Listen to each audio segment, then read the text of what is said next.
Okay. I tried making this video, I think last year. I get too far off the track. Typical. So I'll just try to cover the points. Last year, maybe over a year ago, I was watching a podcast. They don't put out many videos, but I'd watched 5 or 6 of their podcasts last year. There was a bunch of cops, retired.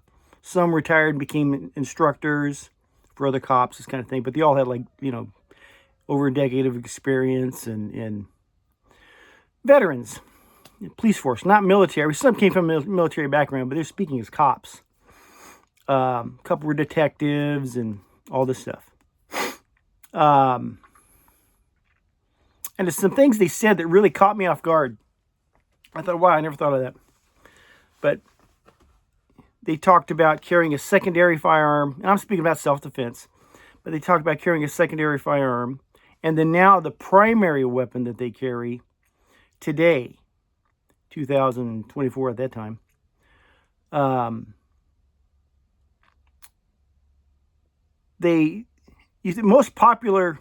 lot of the popular handguns today they're all semi-automatic. People are trying to get as much caliber as they can, big a bullet as you can, and all this. These guys carried revolvers, snub nose, typically 38s. Some of them had 32s, even 25s in a semi-auto, but they stayed away from the semi-auto due to potential issues. Okay. But now they're citizens, civilians, however you want to say that, and they might be wearing, shorts and a tank top going to the store. They said it's much easier to conceal especially today, you have a lightweight 38 caliber handgun, snub nose. And if you spend any time with one, like I have, but a lot of people think, well, it's a snub nose, it can't be that accurate. They're extremely accurate. They really are. Once you've handled it a while. So you have to get that thought out of your mind. Yeah, there's easier firearms to shoot, at least accuracy-wise, but a 38 is very accurate. I have a snub nose. But what they said is they would carry today. They're carrying these 38 caliber snub nose, and when I said one is for the ease of concealment. But the other aspect is they use a round, and I don't know if they bought these. I don't think these are factory rounds. They're probably hand loads. But in a 38 caliber, they used a slower, heavier bullet, specifically a wad cutter. And I think a 38 travels around, I could be wrong, I should know this offhand, but 800 or 900 feet per second. They wanted one that was below standard, so it'd be like a 700. Let's say 900 is the typical speed. Feet per second. They wanted something around 700. They wanted slower moving, heavier round. So if it was, I shoot light rounds in my 38 here. That's why they go so far. But they're using a heavier bullet, lighter, slower speed, and specifically a wad cutter. That kind of threw me. Slow bullet and wad cutter, and not a semi-wad cutter, a wad cutter, flat tip bullet. And what these guys had found, there were several guys promoting this idea because they'd actually used them. They said it's a stopper because of how it hits, how it impacts the target. It shuts them down. Okay, it's not a cannon; it's a slow-moving, blunt instrument. And typically, these guys did pelvis shots. They said, "You shoot them in the pelvis." I'm like, okay, because you do that with a 22, get the job done. You can stop this issue. So it was entertaining to me that these guys, or I should say educational, they're using a revolver, which is not very popular. I like revolvers. There's people, it's a niche, but typically it's not the most popular thing out there. They want a lighter weight revolver, snub nose, okay? Something you buy most people all buy that for my wife or something, because it's easy to carry. A slower bullet, probably a hand load, with a goofy bullet in it, a wad cutter. Kind of you use for target shooting or whatever. And that surprised me. They were big on not speed, not power, shot placement, accuracy. They're also about accuracy. Um, and so I thought that was interesting. They talk about,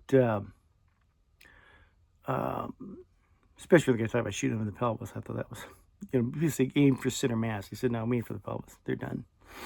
They'll drop whatever was in their hands. The other thing that I found really surprising, people, not typically, but most people that want to become cops or sheriffs or first responder types like that, they want to run to the trouble, run to the problem. They want to get involved, do something, serve, whatever. And thank God I don't. That's not me.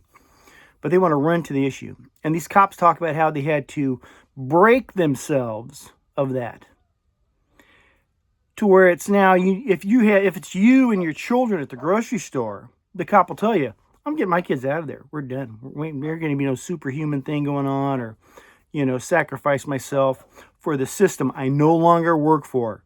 I'm not getting paid for this.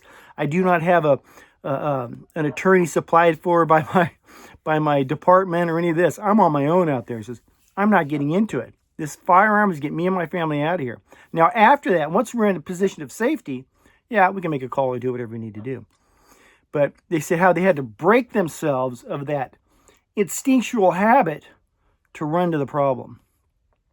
Oh my God, I got to get to that. And he says, a lot of people are promoting that kind of attitude now. And he says, if you don't have a police force behind you, he says, you do not want to be arranged with the problem. That's why they brought this up. If you think you're the one's going to save the day and take out a mass shooter or something like that, he says, you're going to open yourself up to a whole world of pain. Not getting shot, but if all this stuff that comes after it. And he says, in most cases, if the police, someone else has already called the cops, and you show up as a citizen defender, and you have a firearm, you're getting shot by the cops. He says, I can guarantee you that. He goes, we're shooting everything we see with a gun. Like I said, I'm just passing on what these cops said. I thought it was very interesting. Their primaries today, although one carried a .32, they were big proponents of the revolver, easy to shoot, accurate in their mind, at a specific round, like I said, a 38, slow-moving 38 wad cutter. They said it was extremely effective when it hits its target. They had a word for it, not a shock effect, but it was the kind of thing where it just the way it hit is different. But he said it would change someone's mind of whatever they were doing at the time. And the fact they had to break themselves, constantly running to the problem. He said, well, wait, now, I got to take care of mine. I got to take care of my family, my people, get them to safety. And they were telling other people, you should be thinking the same way. This firearm gets you out of there. Once you are in a position of safety, now you can help getting on the phone, do whatever you need to do. But he said running into these things it's not wise. But anyhow, thought I'd share that. There's a guy that did some testing too, and it wasn't the gel stuff. But he said if you looked at the damage done with a wad cutter, he says it's real effective. I wouldn't want to catch one. Anyhow, I just wanted to share that. Love you. God bless.